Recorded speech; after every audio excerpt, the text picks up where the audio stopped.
नमस्कार प्यारे साथी। मैं राजू प्रजापति आपका एक बार फिर से कॉन्सेप्ट एकेडमी आज क्लासेस में स्वागत करता हूँ। आज मैं क्लास 10th का दूसरा कहानी बहादुर लेके आया हूँ। बहादुर कहानी पढ़ने के पहले हम थोड़ी सी इसकी परिचय पे फोकस करेंगे, ठीक है? तो आइए हम परिचय पे फोकस करते हैं। बहादुर कहानी ये हमारे पाठ्य पुस्तक गोधुली भाग 2 का दूसरी कहानी है। हमारे पाठ्य पुस्तक में टोटल 3 कहानियां हैं, हम तीनों को पढ़ेंगे बारी बारी से। दूसरा कहानी यहाँ पे, तो ये कहानी जो लिखे हैं अमरकांत। कौन लिखे हैं? अमरकांत। जाहिर सी बात है, अमरकांत लिखे तो अमरकांत के बारे में जानेंगे कि उनका जन्म कब हुआ। तो इनका जन्म जुलाई 1925 जुलाई 1925 नागरा बलिया यूपी में हुआ। कहाँ हुआ? उत्तर प्रदेश में। नागरा ये आपका पार्टिकुलर गांव का नाम है, बलिया जिला है और यूपी में हुआ इनका जन्म। बहादुर आपको ये बहुत सारे कहानी लिखे, बहादुर, जिंदगी और जोक, देश के लोग, मौत का नगर, मित्र मिलन, कुहासा। इस तरह इसमें बिहार बोर्ड आपको क्वेश्चन पूछेगी कि निम्न में से अमरकांत की कौन सी कहानियां हैं, और उसमें आपको उपन्यास दे देगा या पूछ देगा कि बहादुर किसकी कृति है या जिंदगी और जोक किसने लिखा। तो अमरकांत ने। तो क्वेश्चन किसी तरह से बना सकता है, तो आपको 2 से 3 बार आप इसको लिखेंगे, प्रैक्टिस करेंगे तो आपको याद हो जाएगा। और ऐसे भी मेरी आपकी ऑब्जेक्टिव क्वेश्चन आ रहे हैं, ठीक है ना? तो वहां पर आपको पूरी तरह से ठीक करवा दिया जाएगा। तो यहाँ पर आगे देखते हैं कि उपन्यास इन्होंने लिखा है सूखा पत्ता, आकाश पक्षी, काले उजले दिन, सुखजीवी, बीच की दीवार, ग्राम सेविका, बानर सेना। तो इतनी उपन्यास इन्होंने लिखा। ये क्या था? उपन्यास था इनकी।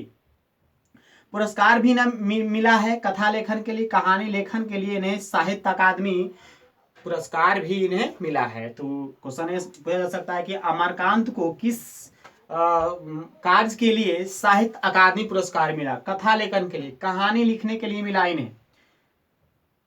भाग लिए थे ये, साथ साथ में भाग लिए थे 1942 का जो स्वाधीनता संग्राम था, स्वतंत्र संग्राम, उसमें भाग भी लिए थे। तो ये थी इनकी थोड़ी सी बैकग्राउंड आपका, ठीक है? उसके बाद इस कहानी की बात करते हैं कि जो कहानी ये बहादुर हमारे यहाँ पास है, तो ये कहानी है कैसी ये कहानी? ये सामाजिक है। एक समाज की, एक घर की कहानी है, एक मिडिल फैमिली की कहानी है। उसमें खुद पात्र हैं, घर का मालिक के रूप में खुद लेखक हैं खुद, और उनकी पत्नी है निर्मला, और उनका एक साला भी है, और पुत्र किशोर है, और एक नौकर है बहादुर जो नेपाल का है। कहाँ का है? नेपाल का है। कहाँ का है? नेपाल का। तो आइए कहानी शुरू करते हैं एक रोमांचक तरीके से। हाँ, तो कहानी कुछ इस तरह शुरू होती है। अमरकांत महोदय पूरे टेंशन में बैठे हुए, ऐसे टेंशन में लग रहा है कि पूरा दायित्व उस पर बहुत बड़ा, मतलब कि भार आ गया है। भार कुछ नहीं था, भार था कि घर में कोई नौकर रहता, पत्नी परेशान कर दी थी। इसी बीच पूरा टेंशन में बैठे थे। इसी बीच उनके साले साहब एक लड़के को लेके आते हैं, और वो लड़का इतना विचित्र,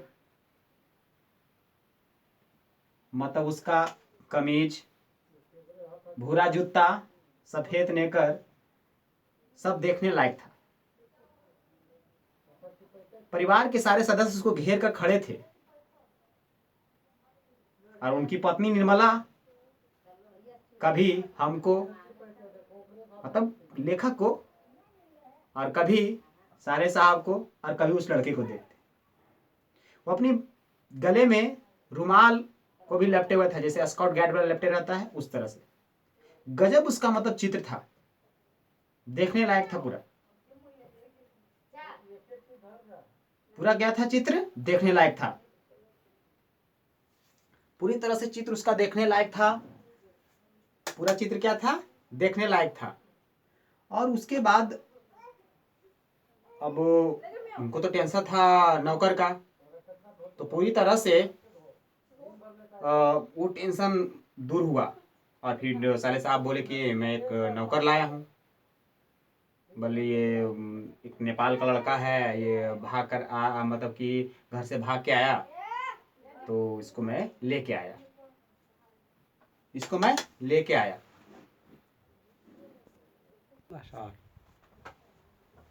बात देखो नौकर की, लेखक को नौकर रखने की बात क्यों आई।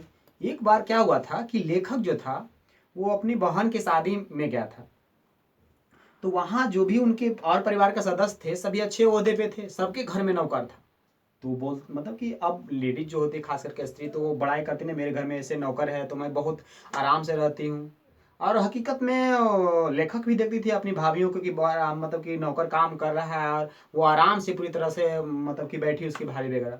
तो निर्मला जो है ना ताने मारती थी कि मेरे अथी में, मेरे जहन में नौकर का सुख कहाँ है। तो इस तरह से उनको टेंशन हो गया था पूरी तरह से। तो बोले इनसे तो कुछ होगा नहीं, तो उसके मतलब कि भाई, निर्मला के भाई ही मतलब कि एक लड़के को लेके आया। अब लड़का को लेके आया तो नज़ारा तो वो था, पूरा घेरे हुए था। अब क्या होता है कि साले साहब एक कहानी उसकी सुनाती पूरा वृत्तांत कि आखिर इसको हम लाएं कैसे। बात ये हुआ कि अब नेपाली जो लड़का था उसका जो उसका एक छोटा सा गांव था नेपाल में, और वहाँ उसकी माँ रहती थी। उसका पिता जो था मतलब कि युद्ध में मारा गया था, और उसकी माँ ही पूरी घर चलाती थी काम करके जैसे तैसे जो भी है। और एक उसके पास एक भैंस था, तो उसके पास एक क्या था, भैंस था। और मतलब कि भैंस से उसकी माँ बहुत प्यार करती थी। और इसी से और बहादुर को उतना नहीं करती थी। क्यों नहीं करती थी, इसलिए कि दिन भर घुमा करता था जंगलों में, कहीं फल तोड़ता था, ये सब खाता था, चिड़िया उड़ाता था, मतलब कि डेहंडल टाइप के था। तो माँ उसको उतना चाहती नहीं थी, कुछ नहीं काम मतलब माँ के कामों में हाथ भी नहीं बटाता था। एक दिन क्या हुआ कि माँ बोली क्या मतलब कि भैंस को चराने के लिए, तो लेके गया। और मतलब कि गुस्सा उससे था बहादुर, क्यों, क्योंकि माँ उससे ज़्यादा भैंस को प्यार करती थी। इसलिए वो जाके क्या भैंस को भरदम क्या हुआ, डंगाया। अब भैंस को बहुत मार पड़ी, तो दौड़ी दौड़ी उसके माँ के पास गया। और माँ देखा कि नहीं बहुत ज़्यादा पिटा, तो माँ मतलब कि वहाँ भैंस दौड़ के गए, तो माँ वहाँ से आई उसकी, और बहादुर को खोज के मिला, खोज के मतलब जितना भैंस के मारा ना उससे दोगुना इतना मारा, मतलब कि जानवर की तरह उसको भी धो दिया। बहादुर का पूरा दिल टूट गया, तो वहाँ से भाग निकला, बस पकड़ा, बॉर्डर पे था, बिहार आ गया। तो आपका और वहां से साले साहब उसको लेके आए, वहां से साले साहब लेके आए। आगे देखते हैं क्या होता है। अब देखिए क्या होता है। उस बहादुर से पूछते हैं, कौन, अमरकांत, बाबू तुम्हारा क्या नाम है। तो बोलता क्या, दिल बहादुर। उसके बाद जाहिर सी बात है नौकर के रूप में आया था, तो उसको हिदायतें देते हैं कि देखो शरारती नहीं करना, अच्छी तरह से काम करना, यहाँ नौकर को अच्छे इज्जत से रखा जाता है, घर के सदस्य की तरह जो खाते पहनते हैं उसको भी दिया जाता है, इसलिए शरारती मत करना, अच्छी तरह से काम करना, ठीक है ना। तो इस तरह से जो थे लेखक अमरकांत वो सलाह दे दिए, जो भी देना था बोलना था बोल दिए। तो अब निर्मला क्यों चुप बैठे, वो भी दो तीन उपदेश दे दी कि देखो इस मोहल्ले में बहुत तुच्छ लोग रहते, कोई बुलाए ना तो नहीं जाना उसके घर, और ना उसका कुछ काम करना, यह कह के टाल देना अभी आया, नहीं जाएंगे, एकदम नहीं जाना, अपने घर में रहना, अच्छी तरह से काम करना पूरी तरह से। ये आपको इस तरह के कह दिया पूरा।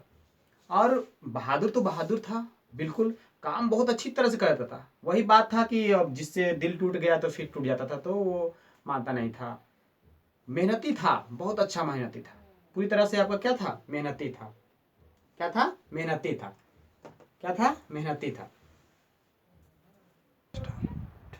बहादुर मेहनती के साथ साथ हंसमुख भी था, और प्यार से निर्मला उसके नाम से एकदम आराम से दिल उड़ा दिया, सिर्फ बहादुर कह के पुकारती थी। साथ में जो अगल बगल के बच्चे थे ना, वो पूछते थे कि तुम लोग छिपकली को क्या कहते हो, जो भी चीज़ है बोलो, हाँ ये चीज़ को क्या करते हो, ये चीज़ को क्या करते हो, तुम लोग कैसे मतलब खेलते हो, क्या क्या खेलते हो, ये सब पूछा करते थे। और फिर गाने की फरमाइश करते थे कि तुम वहाँ कौन कौन गाना गाता है, क्या क्या करता है, कैसा कैसा खेल खेलता है, इस तरह की फरमाइशें लोग आसपास के जो बच्चे हैं वो करते। निर्मला निर्मला घर में छुप के दूसरी औरतों को सुनाती थी कि मैं दूसरी औरतों की तरह नहीं हूँ जो अपने नौकर को इज्जत नहीं दूंगी। और सुना के कहती थी, बहादुर आके खाना खा लो, क्या कर लो, खाना खा लो। बहुत मतलब कि दिखाती थी पूरी तरह से। तो कुछ दिन तक जो घर का माहौल था ना, इसी तरह से अच्छा बना रहा, पूरी तरह से मेहनती था, काम करता था, इस तरह से पूरा माहौल क्या हुआ, बना रहा। क्या हुआ, बना रहा। क्या हुआ, बना रहा। बहादुर घर के लगभग सारे काम करता था, जैसे दातुन तोड़ना, अंगीठी जलाना, चाय बनाना, चाय पिलाना, सभी कामों करता था। निर्मला लेखक की पत्नी सब्जी रोटी बनाया करती थी। उन दिनों क्या था, निर्मला की तबीयत कुछ ठीक नहीं थी। अब ठीक नहीं थी तो ये कहता था कि आप खाना मत बनाओ, आपकी तबीयत ठीक नहीं है, आपकी सेहत बिगड़ जाएगी। पूरी तरह से उसको मतलब कि काम करने से पूरा रोकता था, पूरा तरह से। बोला आपकी सेहत पूरी बिगड़ जाएगी, और हर एक तरह के काम वो करता था पूरी तरह से। इसके बाद जब लेखक आता था, मतलब घर आते थे, तो सभी परिवार के सदस्य अपना अपना अनुभव सुनाते थे। ये भी सुनाता था कि बल दीदी के थे दोस्त आए थे, भैया सिनेमा गया था, फलाना फलाना जी, मतलब सारी चीज़ें बताता था और हंसता था, बहुत हंसता था। बोलता मतलब एक बात बोलता और हंसता, बोल दीदी थी, भैया सिनेमा गए थे, और हंसता है पूरा। इस तरह का पूरी तरह से था। और आपको इस तरह से आपका था, पूरी तरह पूरा सुनाता था पूरी तरह से। और काफी मतलब कि, और निर्मला को मतलब काम करने नहीं देता था। खाना बनाने की भी क्या करता था, जिद करता था पूरी तरह से। बहादुर काफी अच्छा स्वभाव का था लड़का। तो घर में काफी मतलब कि स्थिति थी। और उससे पूछती थी कि निर्मला कभी कभी पूछती थी कि तुमको अपनी माँ की याद नहीं आती है बहादुर? तो बोल नहीं, नहीं बोलता था। बोल मुझको वो मारता क्यों था? माँ उसको मारी थी काफी, इसीलिए उसका दिल टूट गया था, फट गया था पूरी तरह से, इसलिए भाग निकला था। तो ये था।